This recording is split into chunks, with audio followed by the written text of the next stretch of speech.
It's a pleasure to be here. Okay, thank you. We all remember you from Drumline. If you had to battle on the field here today, do you think you could keep up? No. Like I said, I was 20. It's crazy to say it, but it was 20 plus years ago. You know, we shot Drumline in 2001, and to just know what it was a subculture when we shot it, you know, and now for it to be culture on full display on the main stage like it is here, just shows that, you know, the evolution of, you know, art imitating life and life imitating art while we're here, you know, in a real battle of bands. Us being, I think at the time it was the Mercedes Dome, or the Georgia Dome. Now it's Mercedes, yeah. It's the Georgia Dome in Atlanta that's actually been rebuilt since then. But it was fictitious. Like something of this magnitude, they're like, nobody would ever, you know, do that. And to see that now 19 years it's been going at that level and beyond is amazing, man. So to say all of that is like, no, I don't have the same skills, but to see the evolution is quite remarkable. Okay, and just to build on that question, HBCU marching bands are known for their show-stopping performances. What do you think makes HBCU band culture so unique? Halftime is game time. I heard a little Devin Miles in there. Nah, I mean, that's really what it is. And our culture is so rich in so many different entry points and levels.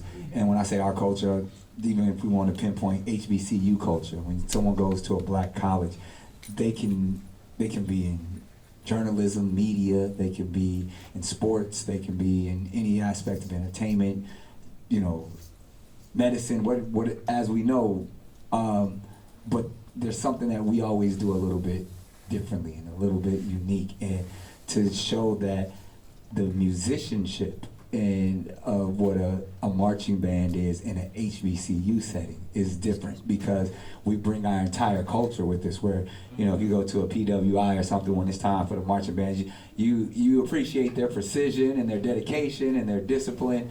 But when a HBCU marching band plays, you feel the spirit. You hear music that you grew up with. You see the spirituality in it. You hear the resilience. You feel the pain. You feel the emotion of what it takes to be the best of the best at your craft. And because that's what, you know, music specifically was always a outlet in our community to make sure that, you know, to take our mind off of any hardships in life, you know, we either gonna play some music or listen to some music, and you feel that when every time one of those young people hit the field. Yeah, they say three things bring people together: food, music, and sports. And Honda's doing that music today. Nice. So and sports, this is still a sport. Let it be known. So Jasmine, earlier Jamie mentioned how long Honda has been doing this amazing program. Beyond Battle of the Bands, how does Honda continue to support the HBCU community? So my other hat outside of leading HBOB is the Honda Campus All-Star Challenge, which many of you know, sometimes called the Quiz Bowl. And so that program has been in existence for over 35 years. We have partnerships with the National Urban League. We have partnerships with Thurgood Marshall College Fund. We've had partnerships with UNCF. So Honda's commitment is here, and as my culture would say, Honda's not new to this, they're true to this. Nice, thank you for that. Nick, another one for you. Yes, sir. What message do you hope fans and students take away from this event here today? Community. Simple as that, you know, coming together where we can commune and unify in a way that, specifically in the times that we're currently experiencing in 2025, people need to come together so, you know, we can heal together. Specifically in Los Angeles, I mean, it's a beautiful thing what Honda's doing. SoFi, you know, in the midst of, you know, the catastrophic fires that this city has experienced, to see community come together, even at a time where it's like, okay, can we party yet? Can we have a good time? And then, but to show, yeah, we're gonna have a good time in spirit and celebrate the people that, you know, the first responders. We're gonna continue to feel and emote for the people who've lost loved ones and their possessions and their homes and their businesses. And that's what this culture has always done in times of hardship, is come together and unify. So the fact that we can be a beacon in that setting, in the city right now that probably matters the most, or needs it the most, it's an honor to be, the host here to lead that march. As you can imagine, to Nick's point, there were many calls, decisions made. Is it the right time? Do we continue on? What's happening in the market? And I will say the Honda leadership team continued to stress music brings people together, and that the city needs this right now. And so outside of that, we'll be making some donations to some local community organizations, but on site today, we're doing a food drive, right? So people who are attending the event can donate canned goods and non-perishable items and things like that. And I think that just continues to show the spirit of Honda. Thank you. Right now, we're going to open up the floor for questions. We ask that you please keep your questions focused and centered around Battle of the Bands here today, education, and Honda. Come on now.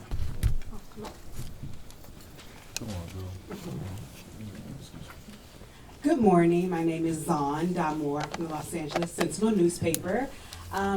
So Nick, I grew up watching you. I used to love the Nick Cannon show and everything that you've produced. So after over 2 decades as a successful entrepreneur, you chose to go back to my alma mater, Howard University. How did you choose, or how did you decide on Howard University, and how did that impact you professionally? It's the Mecca. I mean, honestly, growing up in our culture, you do hear quite a bit about Howard University. Me coming from the West Coast, because I also grew up in North Carolina, so I was familiar with smaller HBCUs like Johnson C. Smith and Barbara Scotia. But the thing at the time, the two largest visual HBCU experiences that I witnessed at the time, or that we would aspire, was a different world. So I couldn't go to Hillman because realized that wasn't a real school. And Howard University, and then specifically the first time I was on campus was performing as a young man for Howard's homecoming, and just seeing the leadership there, seeing their alumni, and I was like, man, if I had the opportunity, or even before I went, because I was obviously working since a teenager, so I didn't get to go when I was supposed to go. So I encouraged my younger brothers to go, and so interestingly enough, my younger brother went first, and I had to pay for his college, so and ended up going there, and he was an upperclassman, and I was following my little brother around, so it became somewhat of a family experience, and hopefully my kids are now go to Howard, and keep the lineage rocking. Thank you. Right here, I got you. Then I got you in queue. Good morning, all. D.L. Chandler with Urban One. Nick, I wanted to ask you, since you have some experience with dealing with friendly competitions on a show that I can't name here. You can get wild. No. It's about how the battle advance, right? And so there is a competition nature on the field, but it's friendly, right? How does that play into bands going up against each other? Does it inspire them?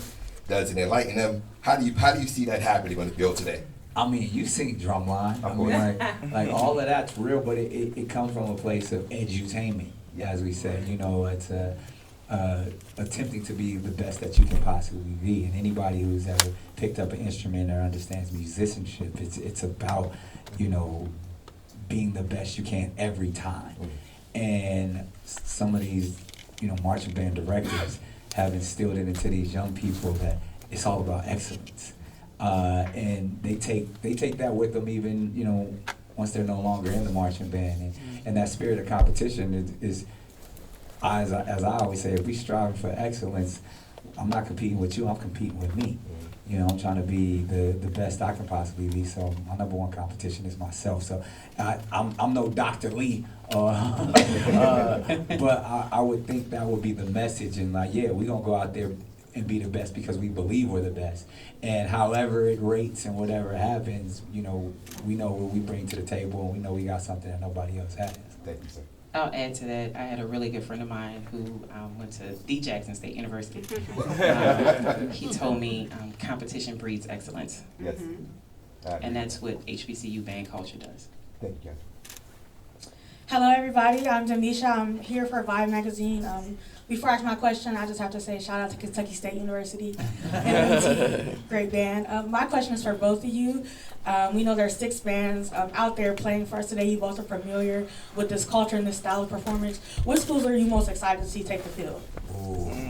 Now, why are you getting messy? Since Howard ain't here. Yeah, right. Well, you know what? I appreciate when there's a story. This is UAPB's first time at the Honda Battle of the Bands. I had a student from UAPB come up to me and hug me, said, "Thank you, Ms. Jasmine. I've never been on a plane before, neither have I ever stayed in a hotel."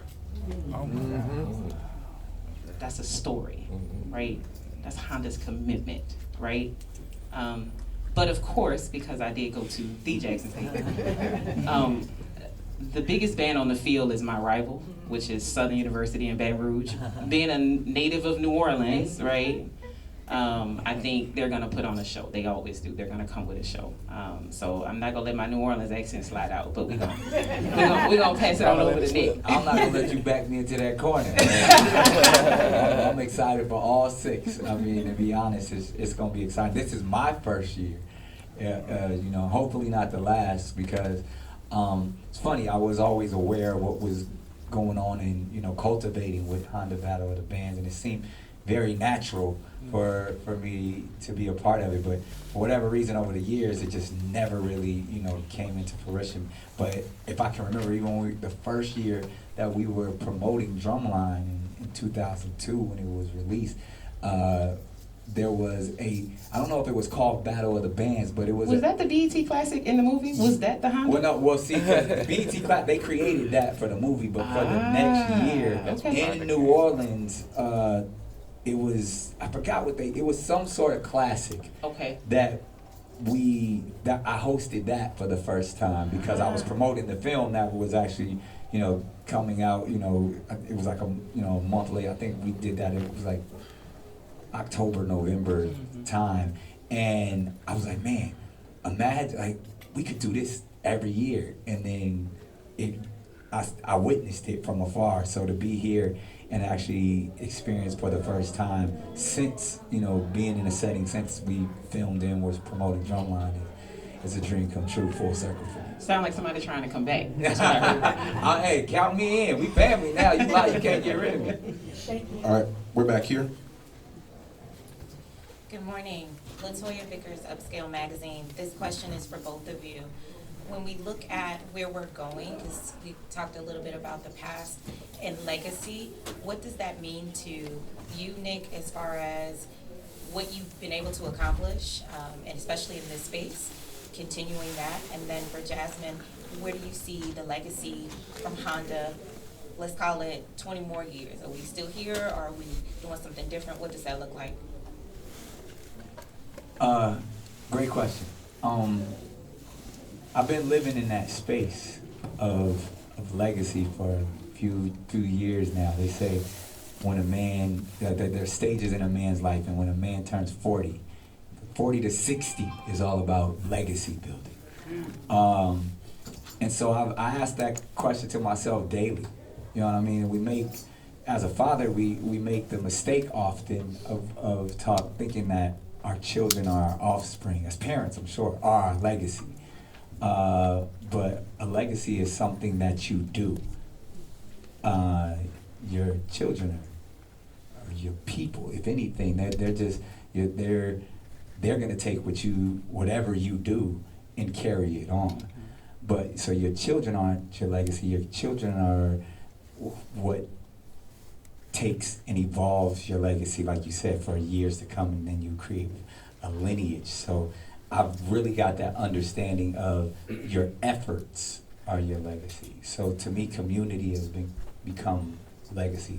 The platforms in which I can build whether it's something in entertainment or the digital or virtual space or actually brick and mortar, is really, I've been put in a position to where God has blessed me to witness and be a part of things I could have never dreamed of and everything that I've ever set my mind or heart to. So to be able to pass that on to my own children and to community is truly about legacy. So hopefully I can continue to build in the philanthropic space in settings like this. And even one of the reasons why I took the time, even in my professional career, to actually go to, or actually spend 4 years at a HBCU to hopefully be a part of that legacy and become an alumni. So it's really finding that connection. And, you know, if you would have talked to me 20 years ago about the importance of, you know, Honda Battle of the Bands, I'm like, yeah, it's fun, something we do, we're going to turn up, have a good time. But now, as a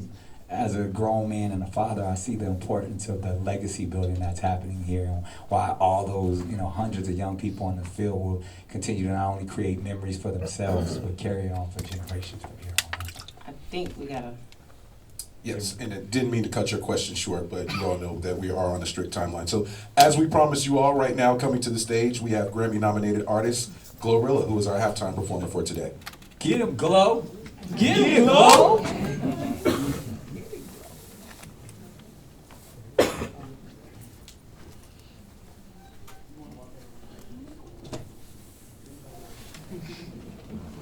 Make sure y'all good. Y'all gotta let her cook.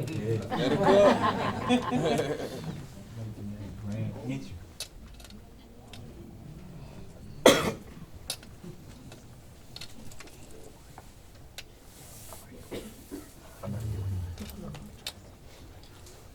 I promise she's back there, yo. Just gonna tell you. She's back there. Well, Damn, you want to tell them about your legacy? yeah. I'm gonna go ahead. Yeah. Is my mic okay? Good. I'm a third generation HBCU grad. So to sit in this role at Honda to talk about what's next for Honda is really inspiring for me. But I gotta give her grace as she comes to the stage. I gotta give her hello.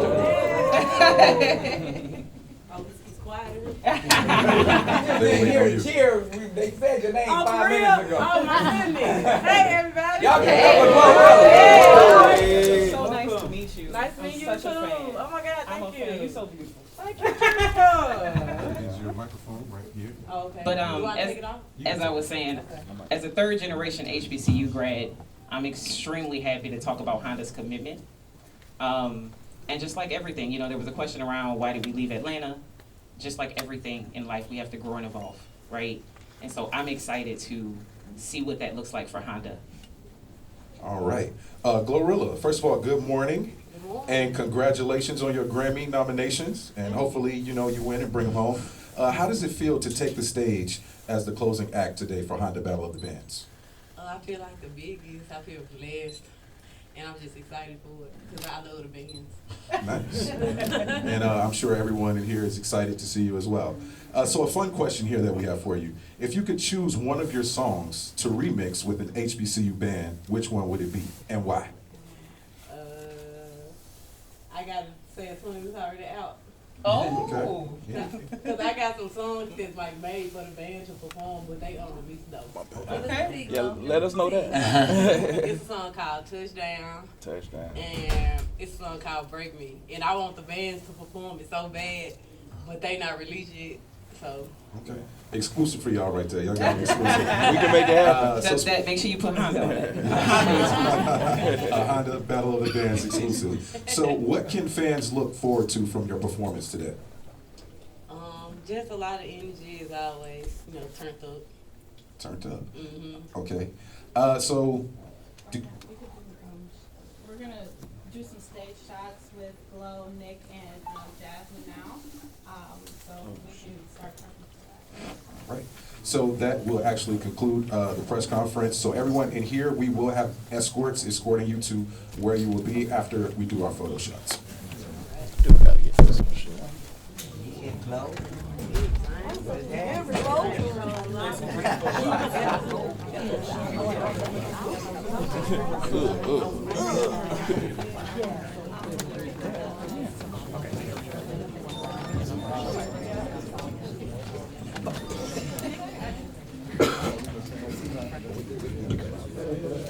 Obama was running office as well. Flanked by some queen. Who are we looking? Right here, right here, right here. In the back. And one more. Thank you. Right here. Can we see your outfit a little bit? Mine, I got on a little mini like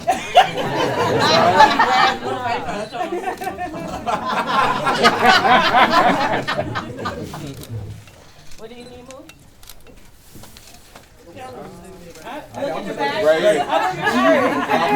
Put my sunglasses on. Y'all had me out here looking cross-eyed before. I know how that goes. I'm gonna switch it up and put Jasmine in the middle, and a few more shots, and then I'm gonna have to escort our guests out, okay? Look in the back. Look